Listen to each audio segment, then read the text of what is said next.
Yanımda bir fincan soyulmuş çayım, yollara bakarak ötüp geçir günlerim ayım.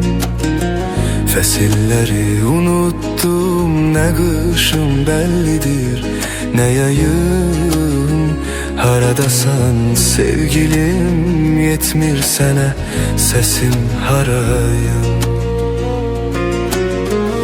Göresen sen de benim tek, düşünürsen mi, üzülürsen mi? Göresen sen de benim tek, geceleri gözlerinden gizli gizli yaş dökürsen mi? Etrin duyulur havada, doya doya içime çekirem seni.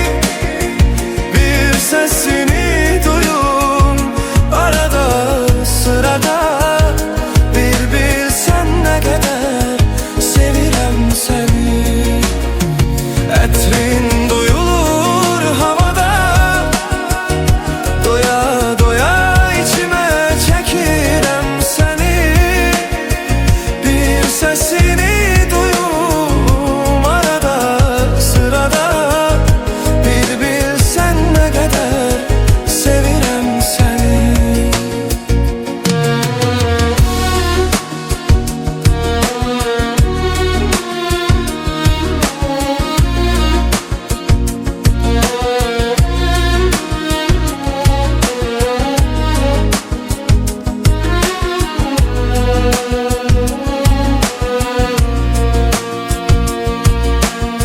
Sen yoksan kalbimin acısı dinmir.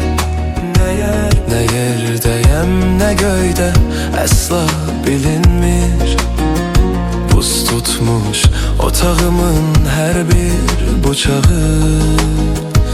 ocağım tüstüleyir daha isinmir. Göresen sen de benim tek, düşünürsen mi, üzülürsen mi? Göresen sen de benim tek, geceleri gözlerinden gizli gizli yaş dökürsen mi?